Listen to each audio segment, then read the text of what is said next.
Welcome to Confessions of a PT. In this week's episode, we're going to be discussing the topic around body dysmorphia and which gender has it worse, male or female. And we've got a special guest with us today, again, Miss Jasmine Dawn. How are you? Yes, Back by popular demand. Back by popular demand, indeed. So for those that don't know what body dysmorphia is, it's where you see something that is completely different in the mirror. It might sound quite far-fetched, but I feel like it's more prominent than what people think. What are your thoughts, Mr. Cowell? Yeah, I think in the way that artificial intelligence is coming on, we're losing touch of what is reality and what's not.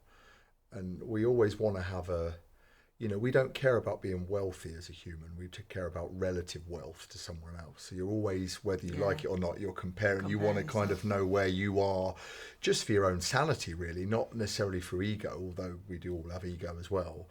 So when that's so skewed in a sense that you're looking at fabricated pictures that are really things filtered, that you don't actually even know are filtered or edited in any way, and you just think that's what you think people that's look like. and that affects your self-esteem. You just think you think it's real. You think, why can't I look like that? Why is my skin doesn't look like that? Why my hips don't look like that? You know? Yeah.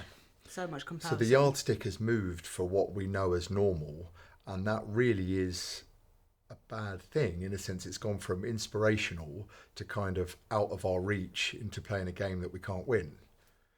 So it's a negative on the whole, I would say. Yeah, I think AI is more and more powerful with the adjustment, and I think I touched on it before with like Apple bringing out AI PTs. Like there's stuff that computers can do now that just humans are just inadequate to do. Like the level at which, I mean, ChatGPT is the one, isn't it? Like it's crazy, really. It's instant as well. Like no matter what you want, and where is that line going to be drawn for the humans? I would say for sure. I'm going to ask you both.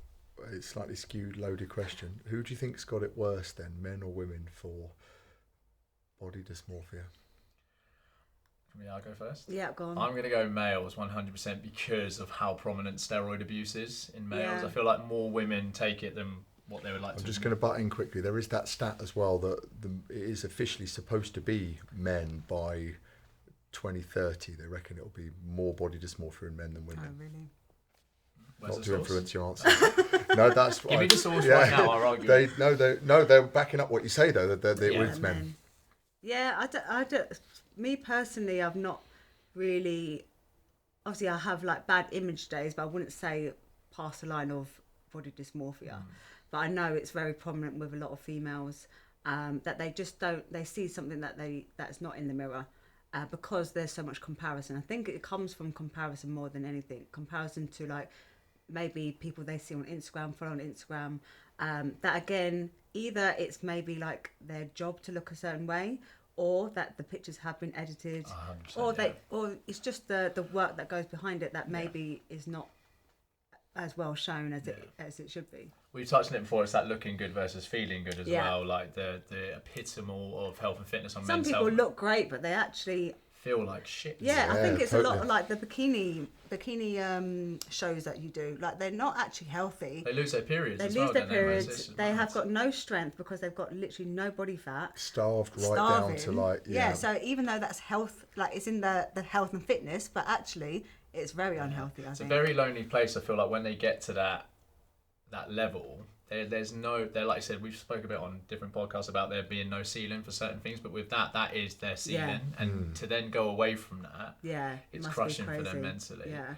But yeah, I feel human nature, we're our own worst enemies. We see all of our imperfections, insecurities. So you're never going to be happy, but how far away certain physiques are. And it's all airbrush, but people just think that is people's normal, and they get up and wake out of bed, and they're like absolutely jacked. Like lighting plays a part. We've done angles, funny, it's all like that. We've got bad sides. Posing, Well, I haven't got many, but all right. And also, it's almost like I won't post pictures when I feel like horrible.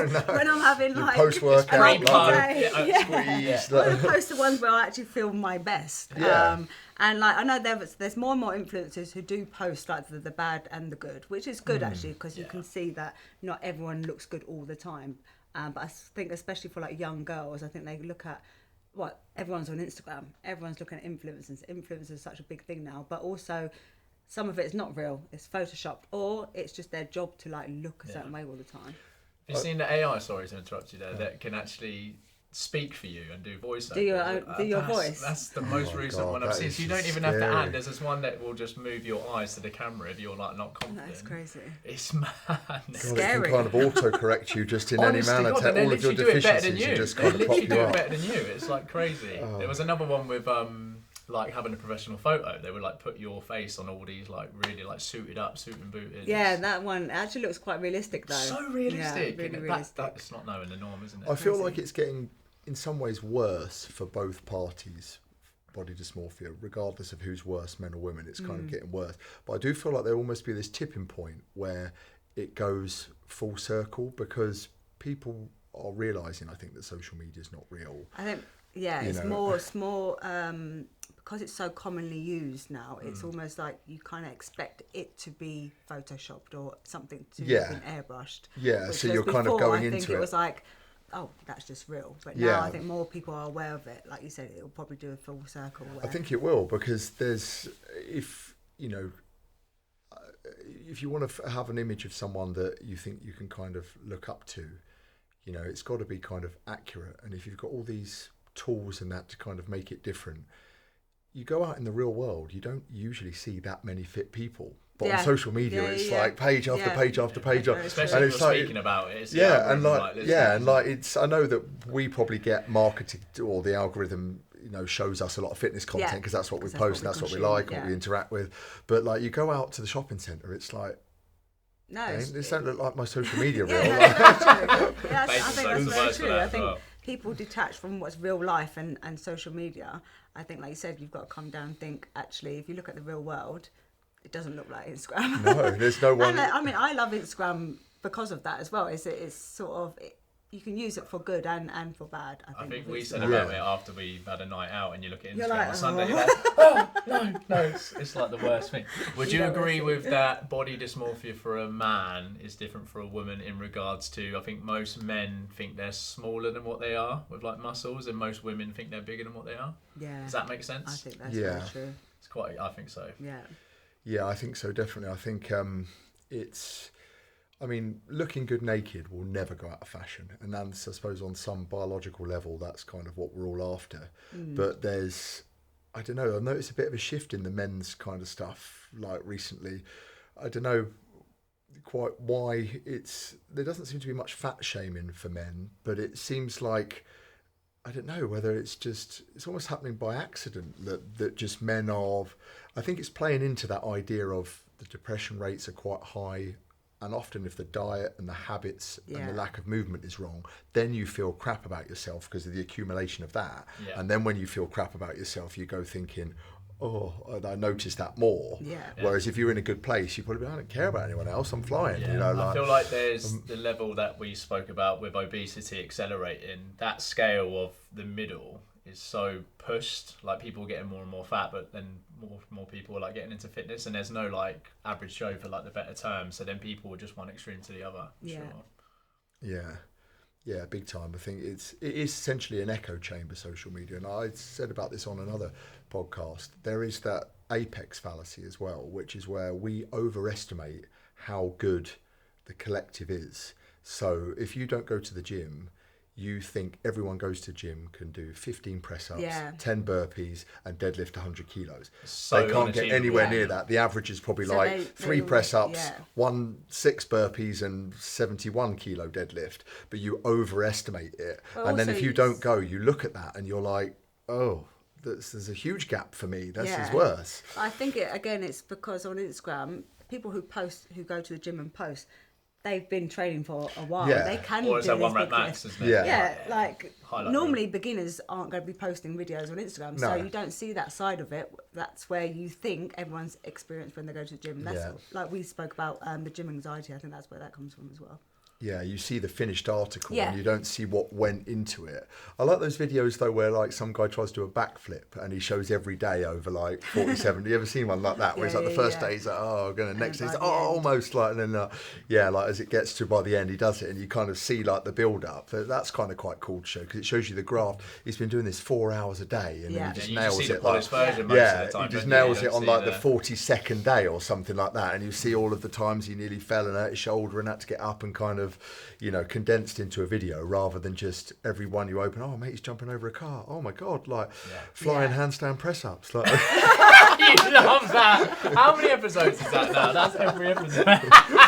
Because I had a common, I say complaint, probably not the right word, but my clients are got big issues with people bringing tripods in the gym. They say it's full. Do you think it's a good or bad thing? I don't know. I think because I film in a commercial gym, but when I do it, I will only do it if there's not loads of people in the background. Discreetly, the time I train, obviously, it's quite quiet. I train first thing, but I wouldn't do it if someone was directly in shop, because I think you've got to be a bit conscious about it, I think. 100%. Especially if people are over on being watched, let alone on the next TikTok episode. I think and this is going to sound biased to us because of what we do, but I feel like if you're posting informative fitness content that is directly linked to your living, you have more of a pass than the numpty that's just got all the gear and sets it up and is filming all 3 sets of his tricep extensions that he thinks his coach wants to see. I promise you, your coach does not want to see all 3 sets of your tricep extension. No one needs to see this. It's not going on social or in the public domain. So why are you doing this in this thing here? I think that's very different to someone that's, we're posting videos, how-tos, technique stuff, I think it's a bit different.